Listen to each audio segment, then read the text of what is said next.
Hello दोस्तों, स्वागत है आप सभी का K2 एकेडमी पर। आज हम लेकर आ गए हैं फिर से साइंस के मोस्ट इम्पोर्टेंट क्वेश्चन, जो कि आज पार्ट नंबर 5 है। इससे पहले आप लोग क्लास नहीं देखे हैं तो जाकर देख लीजिएगा। बिना समय व्यस्त किए हुए चलिए हम लोग क्लास को स्टार्ट करते हैं। तो देखिए यहाँ पे स्टार्ट करते हैं। सबसे पहला क्वेश्चन है कि लोहे पर जंग लगना किस प्रकार की अभिक्रिया का उदाहरण है? संयोजन अभिक्रिया, वियोजन, संक्षारण या फिर विस्थापन। तो लोहा पर जो जंग लगता है वह संक्षारण का एक उदाहरण है, ऑप्शन नंबर सी। और यह क्वेश्चन बहुत ही इम्पोर्टेंट है, संक्षारण का उदाहरण है। इसके बाद देखिए अगला क्वेश्चन है। अगला क्वेश्चन यहाँ पर आप लोग देख सकते हैं। क्वेश्चन नंबर सेकेंड यहाँ पे है कि पीएच स्केल में 7 से कम वाले विलेन क्या कहलाता है? 7 से कम वाले विलेन क्या कहलाता है बतलाइए। और 7 से अधिक वाला विलेन क्या कहलाता है? जिसका 7 से अधिक हो और जिसका 7 से कम हो क्या कहलाता है बतलाइए। क्षारीय, उदासीन, अम्लीय या फिर इनमें से कोई नहीं। तो देखिए अम्ल और क्षार के बारे में तो आप लोग को मालूम ही होगा कि अम्ल खट्टा होता है। तो देखिए यहाँ पे पीएच मान यहाँ पे बतलाते हैं। यहाँ देखिए यहाँ पे है 14 और यहाँ पे है 0 से लेकर 14 तक होता है पीएच स्केल पर। और बीच में यहाँ पे होता है 7, यहाँ होता है 7 से ज़्यादा होता है वह होता है क्षार, 7 से ज़्यादा होता है वह होता है क्षारीय। और 7 से जो कम होता है वह होता है अम्लीय। और 7 जो होता है वह होता है उदासीन। तो यहाँ पे क्या बोला है? 7 से कम वाला मान। तो 7 से कम वाला मान हो जाएगा अम्लीय, 7 से कम वाला मान हो जाएगा अम्लीय। और 7 से ज़्यादा रहता तो क्षारीय हो जाता। इसके बाद देखिए यहाँ पे अगला क्वेश्चन है कि निम्नलिखित में से कौन सी धातु सबसे अधिक सक्रिय है? सोना, लोहा, पोटेशियम या फिर चांदी। आपके एनसीईआरटी में भी यह दिया हुआ है। और यहाँ से एक क्वेश्चन 100% आता ही आता है सक्रियता श्रेणी से। सक्रियता श्रेणी से आता ही आता क्वेश्चन है। तो सक्रियता श्रेणी आप लोग याद कर लीजिएगा। उसमें भी आपको मिल जाएगा। सबसे पहले आपको पोटेशियम मिलेगा, फिर आपको सोडियम मिलेगा, कैल्शियम मिलेगा, मैग्नीशियम मिलेगा। इस तरह से सक्रियता श्रेणी है। और इसी तरह से इसका सबसे अधिक सक्रिय होता है। ऊपर से नीचे, यहाँ पर देखिए कलर चेंज करते हैं। ऊपर से नीचे आते हैं तो सक्रिय कम होते जाता है। तो सबसे अधिक सक्रिय किसका हो गया? यहाँ पे पोटेशियम का, फिर हो जाएगा सोडियम का, फिर हो जाएगा कैल्शियम का, फिर मैग्नीशियम का। तो यहाँ पे ऑप्शन नंबर सी हो जाएगा पोटेशियम। ऑप्शन नंबर सी हो जाएगा पोटेशियम। और ये सभी आपको नोट्स में भी मिल जाएगा। जो अभी तक नोट्स नहीं लिए हैं वो नोट्स ले सकते हैं। आपको डिस्क्रिप्शन में लिंक दिया हुआ है। उसमें आपको फिजिक्स, केमिस्ट्री और बायोलॉजी तीनों सब्जेक्ट का मिलेगा सिर्फ और सिर्फ 69 रुपीज़ में। आप लोग ले सकते हैं। डिस्क्रिप्शन में लिंक दिया हुआ है और कमेंट बॉक्स में भी है, वहाँ से आप लोग क्लिक करके देख सकते हैं, ले सकते हैं। क्वेश्चन नंबर 4 है कि कार्बन में कौन सा आबंध पाया जाता है? आयनिक आबंध, सहसंयोजी आबंध, धात्विक आबंध या इनमें से कोई नहीं। बतलाइए। यहाँ पे इस क्वेश्चन को भी हम पहले के क्लास में बतलाए हुए हैं कि सहसंयोजी आबंध पाया जाता है। सहसंयोजी आबंध ऑप्शन नंबर बी। इसके बाद अगला क्वेश्चन है यहाँ पर देखिए कि पौधे में प्रकाश संश्लेषण के लिए आवश्यक है। प्रकाश संश्लेषण के लिए क्या आवश्यक होता है?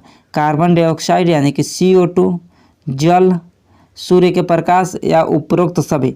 जल्दी से बतलाइए क्या हो जाएगा। जल्दी से आप लोग बतलाइए। इसका आंसर आप लोग कमेंट बॉक्स में ज़रूर से ज़रूर बतलाइएगा। इसका हो जाएगा ऑप्शन नंबर डी, उपरोक्त सभी। उपरोक्त सभी। हम इसका आंसर बतलाने से पहले आप लोग कमेंट बॉक्स में बतला दिया कीजिए आंसर। इसका देखिए अगला क्वेश्चन क्या है? मानव हृदय में कितने कक्ष होते हैं? जल्दी से बतलाइए इसका आंसर कितना हो जाएगा। 2 होते हैं, 3 होते हैं, 4 होते हैं या फिर 5 होते हैं? तो मानव के हृदय में 4 कक्ष होते हैं जिसको चेम्बर बोलते हैं। और आप लोगों को मालूम होगा कि यहाँ पे देखिए एक होता है दायां अलिंद, दायां अलिंद, एक होता है दायां निलय अलिंद, और एक होता है निलय, एक होता है यहाँ पे निलय, एक होता है अलिंद, एक निलय। दायां अलिंद, दायां निलय, दायां निलय, बायां अलिंद, बायां निलय। 4 चेम्बर होते हैं, इसलिए ऑप्शन नंबर सी हो जाएगा इसका राइट आंसर। 2 अलिंद और 2 निलय। अगर पूछा जाए कि मानव के जो हृदय है इसमें कितने अलिंद होते हैं, तो 2 अलिंद होते हैं और 2 निलय होते हैं।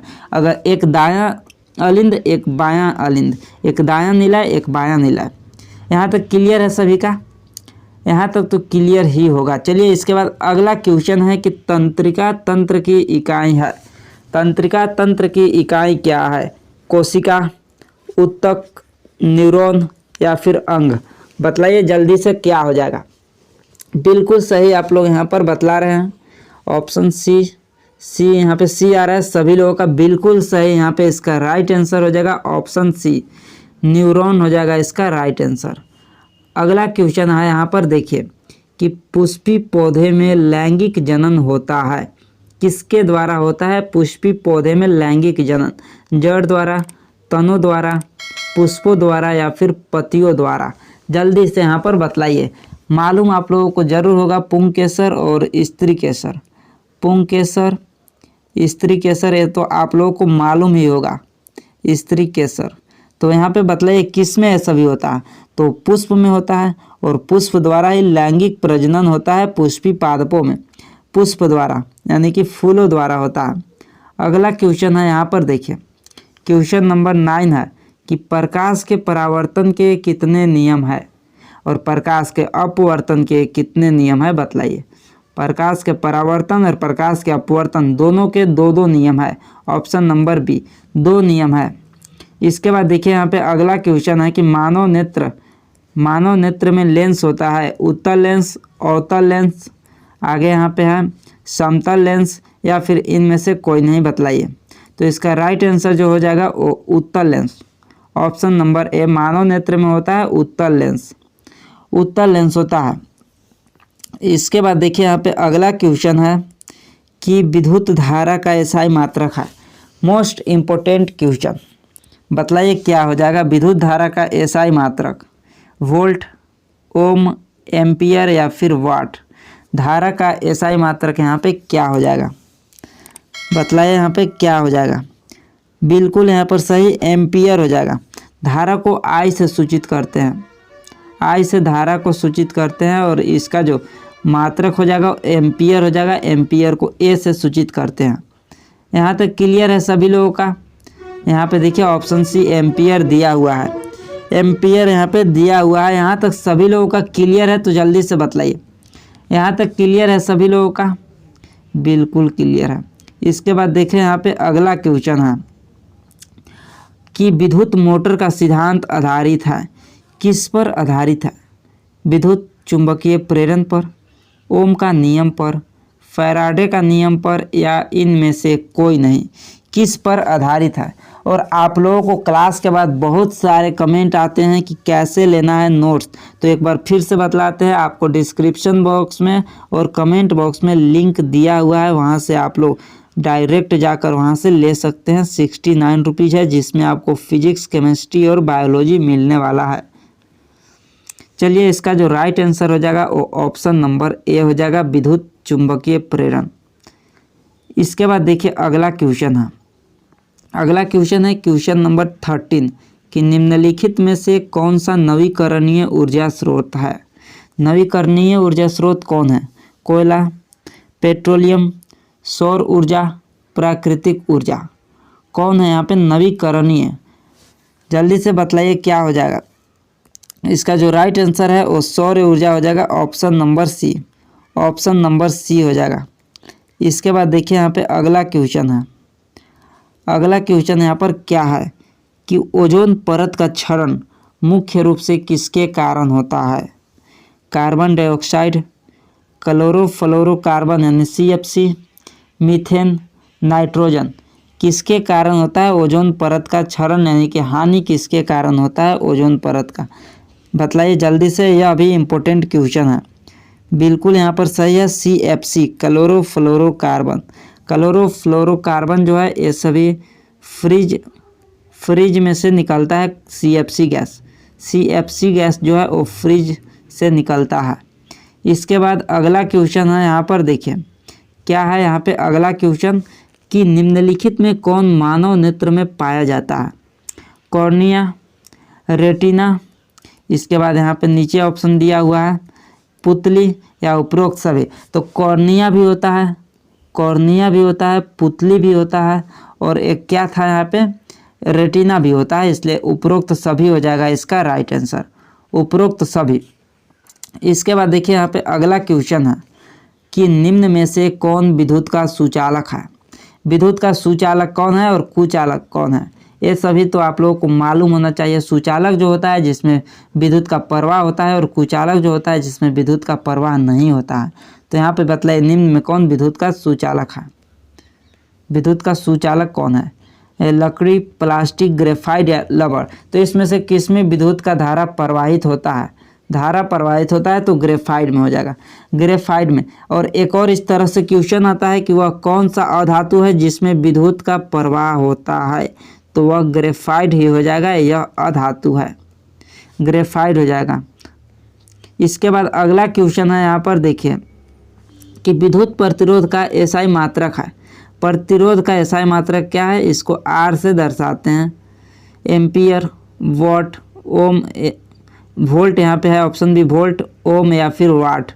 क्या हो जाएगा प्रतिरोध का एसआई मात्रक, प्रतिरोध का एसआई मात्रक होता है ओम, ऑप्शन नंबर सी ओम हो जाएगा। ओम का इस तरह से लोगो होता है, देखिए यहाँ पे इस तरह से आपको मिलेगा ओम लिखा हुआ साइन। इसके बाद देखिए अगला क्वेश्चन है क्वेश्चन नंबर 18 कि मनुष्य में कितने जोड़े गुणसूत्र पाए जाते हैं, 22, 23, 46, 48 बतलाइए। और अगर आप लोग में से कोई भी स्टूडेंट है जो कि बीएससी नर्सिंग, एएनएम, जीएनएम या फिर पॉलिटेक्निक एंट्रेंस एग्ज़ाम की तैयारी करना चाहते हैं तो आप लोग सभी को शेयर कर दीजिए, क्योंकि इस चैनल पर अब पॉलिटेक्निक एंट्रेंस एग्ज़ाम का भी क्लास स्टार्ट होने वाला है, इसलिए सभी लोगों के पास शेयर जरूर कर दीजिएगा। उसका एग्ज़ाम डेट भी आ गया है। इसका राइट आंसर हो जाएगा ऑप्शन नंबर बी, 23 जोड़े होते हैं, 23 पेयर्स होते हैं। इसके बाद देखिए यहाँ पे अगला क्वेश्चन है क्वेश्चन नंबर 19 कि निम्न में से कौन पादप हार्मोन है। पादप हार्मोन कौन है बतलाइए यहाँ पे, इंसुलिन, थायरोक्सिन, ऑक्सिन, एड्रेनलिन, कौन है यहाँ पे बतलाइए। पादप हार्मोन, पादप हार्मोन कौन है यहाँ पे जल्दी से बतलाइए। तो इसका ऑप्शन नंबर सी हो जाएगा राइट आंसर ऑक्सिन। इसके अलावा जो होता है वो एब्सिसिक एसिड होता है, एब्सिसिक एसिड, साइटोकाइनिन होता है, साइटोकाइनिन होता है, ये सभी पादप हार्मोन के उदाहरण है। इसके बाद देखिए यहाँ पे अगला क्वेश्चन है। अगला क्वेश्चन क्या है, अवतल दर्पण में प्रतिबिंब बनता है जब फोकस, वस्तु फोकस पर रखी जाती है। जब वस्तु को फोकस पर रखा जाता है तो प्रतिबिंब कहाँ बनता है। तो सभी लोगों को मालूम है कि जब फोकस पर रहता है तो अनंत पर बनता है, और जब अनंत पर वस्तु रहता है तो फोकस पर बनता है। देखते हैं ऑप्शन में दिया हुआ है या नहीं अनंत। यहाँ पर देखिए बिल्कुल यहाँ पे सही हो जाएगा अनंत पर, ऑप्शन नंबर सी दिया हुआ है अनंत, ऑप्शन नंबर सी हो जाएगा अनंत। इसके बाद देखिए अगला क्वेश्चन है। तो इतना ही क्वेश्चन है आज के क्लास में। आप लोग अपने सभी दोस्तों के पास शेयर जरूर कीजिएगा, और चैनल पर नए हैं तो चैनल को सब्सक्राइब कीजिएगा, और इस वीडियो को आप लोग लाइक ज़रूर कीजिएगा। मिलते हैं अगली क्लास में।